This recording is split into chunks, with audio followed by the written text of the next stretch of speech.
Hello everyone, this is Venugopal. Today in this session, we'll see datetime module in Python.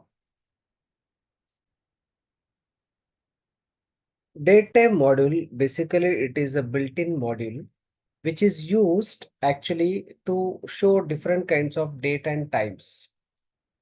This datetime module consisting of a set of library which provide classes and different kind of functions.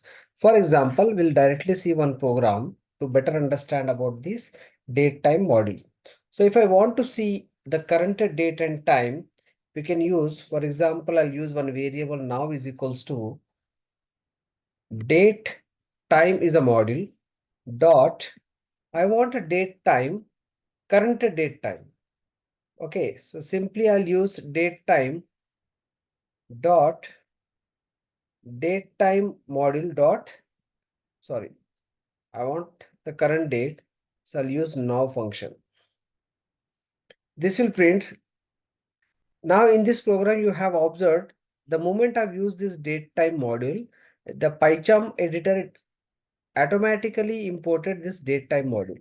Otherwise we need to explicitly write this date time module because this date time dot now belongs to the date time module.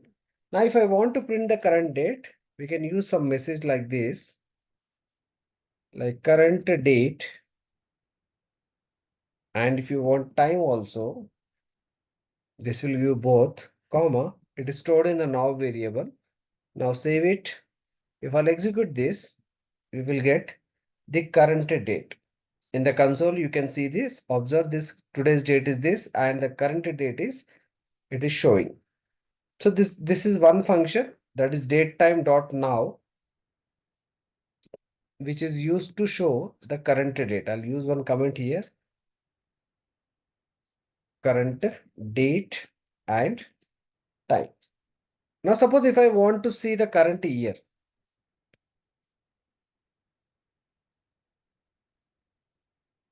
I want to see the current year. For that, we'll use, I'll take one variable, year equals to now dot year. Right? We can directly use this and we'll print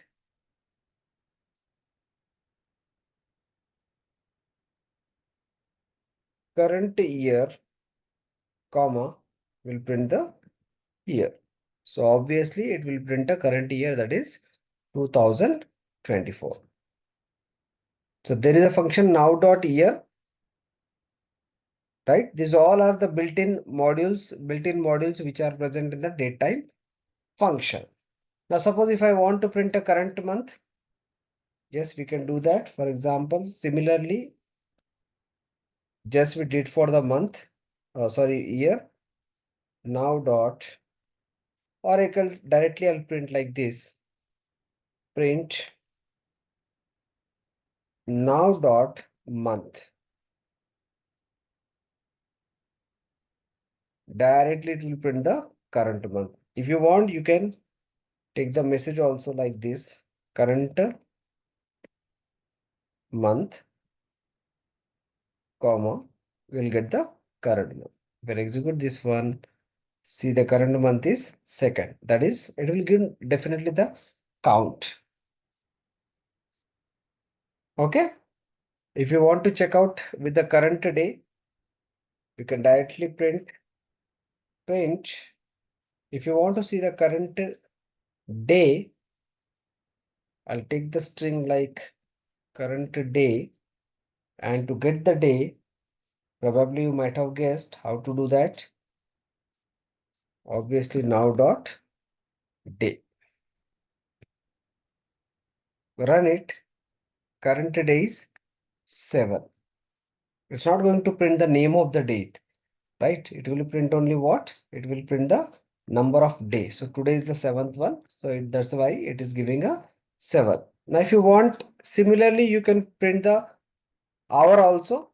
For example, if I want to print hour, current hour.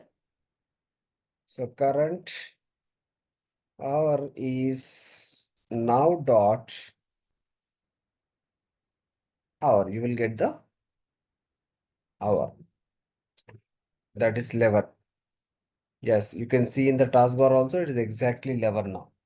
So similarly, you can print for the minute as well as you can print for the seconds by using this property that is called as a now.day. So this is what the date module where you can find out the current time, current date, current year, current month, and so on. With the help of this date time module, you can also perform various operations as formatting dates and times, adding and subtraction of time, converting between different time representation kind of operations you can perform. But till this moment, we will stop with this. Keep watching the video. We'll meet in the next video. Till then, bye bye.